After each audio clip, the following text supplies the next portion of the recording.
जय श्री हरि विष्णु। आप सबका एक बार फिर से मेरे चैनल में स्वागत है। आज की कथा में श्री सूत जी महाराज सुनाएंगे सुंदर गंधर्व का विशिष्ट जी के श्राप से राक्षस भाव को प्राप्त होकर फिर उससे मुक्त होने का वर्णन, साथ ही एक गंधर्व पत्नी के उद्धार की कथा। ऋषि ने पूछा, हे सूत जी महाराज, वह कौन था जिसने भगवान विष्णु के भक्त महात्मा ब्राह्मण को कष्ट पहुंचाया? तब श्री सूत जी कहने लगे, हे ब्राह्मणों, पूर्व समय की बात है, श्री रंग क्षेत्र में जो बैकुंठ के सदृश भगवान विष्णु का विशाल मंदिर है, उसमें विशिष्ट और अत्रि आदि महातेजस्वी मोक्ष के लिए वैष्णव भक्तों को अभय प्रदान करने वाले देवेश्वर श्री भगवान विष्णु की उपासना किया करते थे। एक दिन वीरबाहु का बलवान पुत्र सुंदर नाम वाला गंधर्व सैकड़ों स्त्रियों के साथ उस क्षेत्र में आया और एक जलाशय में निवस्त्र होकर निवस्त हुई युवतियों के साथ ही आनंद पूर्वक जल विहार करने लगा। उसी समय मध्याह्न संध्या करने के लिए मुनिवर वशिष्ठ जी अन्य महर्षियों के साथ श्री रंग मंदिर से बाहर निकले और उसी जलाशय पर पहुंच गए। उन ऋषियों को देखकर वे सभी रमणियां भय से कातर होकर अपने अपने वस्त्र ओढ़कर बैठ गईं, परंतु साहसी सुंदर जो कत्यो निवस्त्र ही खड़ा रहा।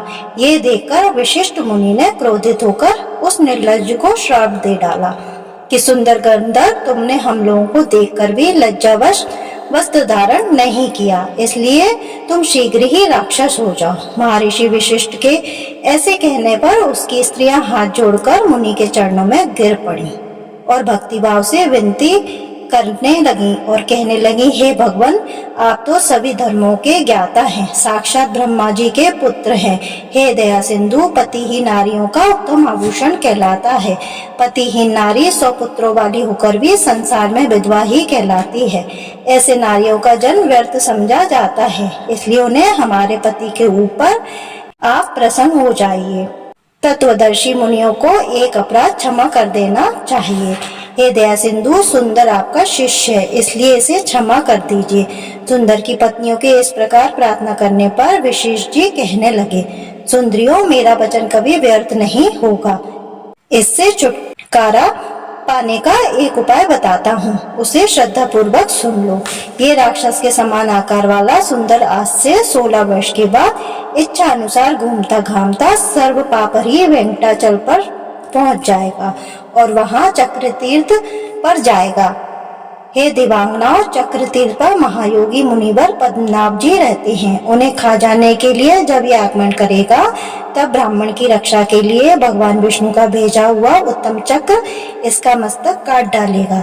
इसके बाद श्राप से मुक्त होकर ये तुम्हारा पति सुंदर अपने पुनः स्वरूप को प्राप्त होकर फिर से स्वर्गलोक में चला जाएगा। श्री रंगनाथ में भक्ति रखने वाले वशिष्ठ जी ऐसा कहकर शीघ्र ही अपने आश्रम को चले गए।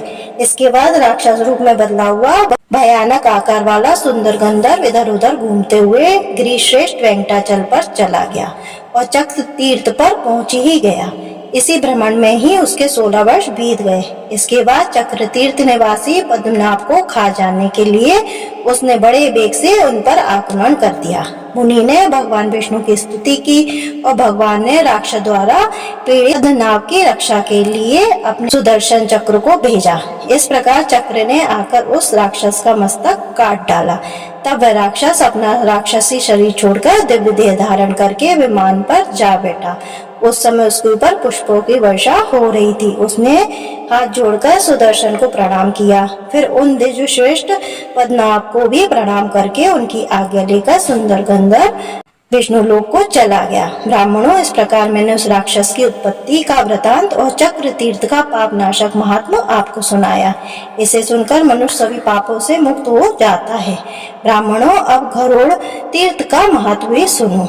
महापापों में तत्पर चांडाल कुल के नीच क्रूर कुल का नाश करने वाला, कष्टकारक, दानशून, सत्कर्म रहित, पशुघाती, परद्रोही, चुगलखोर, पाखंडी, झूठ बोलने वाला, मित्रद्रोही, भ्रूण हत्या करने वाला, परस्त्रगामी, स्वामी से द्रोह करने वाला, लालची, ठग, पितृघाती, देवताओं से विमुख, अपनी ही प्रशंसा करने वाला, अयोग्य पात्र के लिए वह करने वाला, धर्म में बाधा डालने वाला, अनुकूलता में अंतर डालने वाला, फल फूल और पल्लवों से युक्त वृक्ष को काटने वाला, विश्वासघाती अग्निहोत्र का त्याग करने वाला, गुरुदेवशी पति पत्नी में बैर कराने वाला, गांव का अगवा, देव मंदिर का अध्यक्ष, वेतन लेकर पढ़ाने वाला, कठोर कर्म करने वाला, पापों में स्वभाव रत रहने वाला, अनजाने में या फिर जानबूझकर दुष्कर्म करने वाला, इन सभी प्रकार के पापियों को परम मनोहर गुण तीर्थ अपने में स्नान और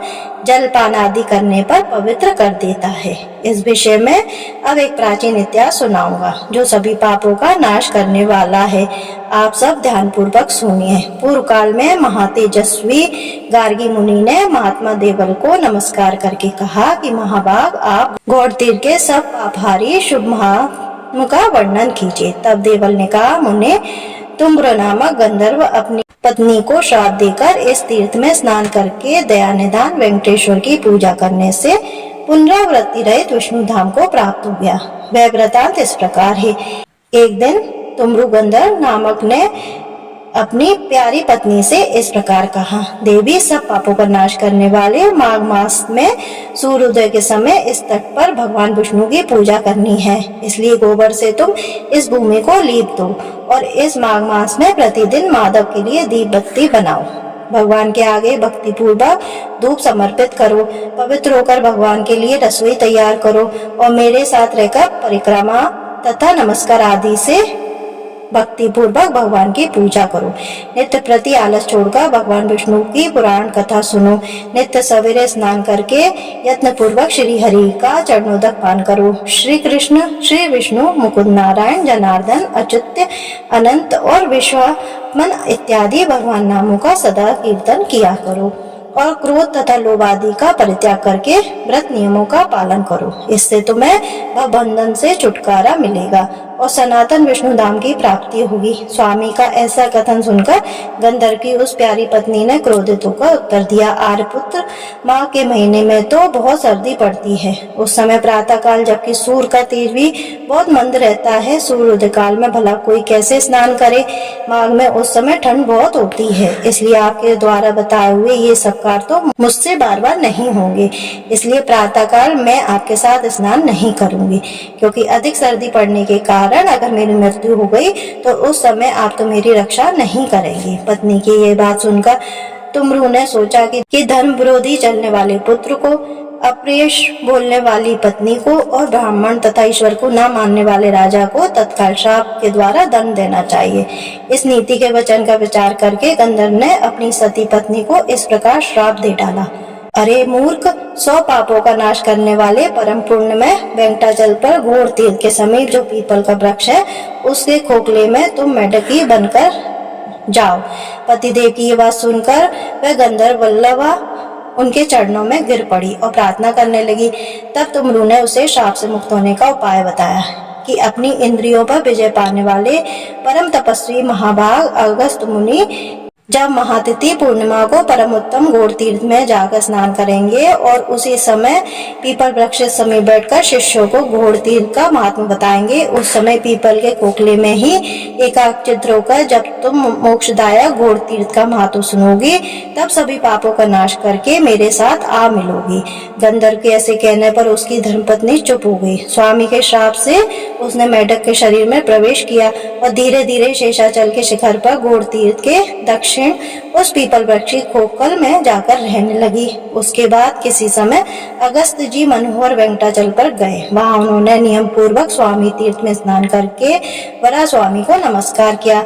इसके बाद उस तीर्थ के दक्षिण वेंकटेश जी के मंदिर में जाकर वेदों के द्वारा जानने योग्य विशाल नेत्र वाले सनातन देवादिदेव दयानिधान श्रीनिवास जी को मस्तक झुकाया।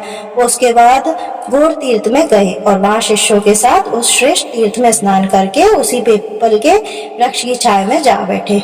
उस समय उन्होंने शिष्यों से भक्ति पूर्वक घोर तीर्थ का पवित्र महत्व वर्णन किया, जो ब्रह्मत्या का नाश करने वाला तथा सभी मंगलों और समस्त समताओं को देने वाला है। उस महात्मा को सुनकर वह मेढकी पहले की तरह गंधर्व पत्नी के मनोहर स्वरूप को प्राप्त होकर योगी अगस्त्य जी के चरणों में गिर पड़ी और कहने लगी, योगियों में श्रेष्ठ हे दयानिधान अगस्त्य जी, मेरी रक्षा कीजिए, रक्षा कीजिए। ब्राह्मण में पति के वचनों का विरोध करने वाली स्त्री हूँ, दया करके आप मेरी रक्षा कीजिए। अगस्त्य जी बोले, देवी तुम्हारे पति की बुद्धि बड़ी तीक्ष्ण है। उन्होंने जो रोष में आकर तुम्हें श्राप दिया वह पति के वचनों का विरोध करने वाली तुम जैसी स्त्रियों के लिए उचित ही है। जो स्त्री पति के वचनों की अवहेलना करके अपनी इच्छा के अनुसार व्यवहार करती है वह तब तक चंद्रमा और तारे रहते हैं तब तक घोर नरक में निवास करती है। स्त्री के लिए स्वतंत्रता उचित नहीं है, उन्हें पति की आज्ञा का उल्लंघन नहीं करना चाहिए। स्त्रियां पति की सेवा तथा पतिव्रता रूपी पुण्य से ही भगवान विष्णु के परम धाम में जाती हैं। स्त्रियों के लिए पति ही माता, पति ही विष्णु, पति ही ब्रह्मा और पति ही शिव है। पति ही गुरु हैं तथा पति ही तीर्थ हैं, ऐसा विद्वान पुरुष मानते हैं। पति का वचन टालने वाली जो स्त्री दूसरे पुण्य में सदा लगी रहती है वो ही शुद्ध नहीं होती है। वह स्त्री जब पति की प्रेरणा के अनुसार चलती है, पति की बुद्धि के अधीन रहती है और पति के चरणाबिंदों के पवित्र जल से अपना अभिषेक करती है तब भगवान को प्रिय होती है। इसलिए तुम्हारा किया हुआ दोष ही तुम्हें इस श्राप के रूप में प्राप्त हुआ है। उसे यहाँ भोग कर घोर तीर्थ का महात्म सुनते सुनते तुम्हारी उस श्राप से मुक्ति हो गई और पहले के समान सुंदर अंगों वाला नारी रूप फिर से प्राप्त हो गया है। इसलिए विद्वान पुरुष घोर तीर्थ को पावन पवित्र मानते हैं। जो मनुष्य सब पापों का नाश करने वाले इस इतिहास को सुनते हैं वह वाजपेयी यज्ञों का फल पाते हैं और उसे अंततः सनातन विष्णु लोक की प्राप्ति होती है। तो आज की कथा संपूर्ण होती है, आगे की कथा जारी रहेगी। आपको ये मेरा वीडियो अच्छा लगा तो आप मेरे वीडियो को लाइक करिए, शेयर करिए और चैनल को जरूर सब्सक्राइब कीजिए। धन्यवाद दोस्तों।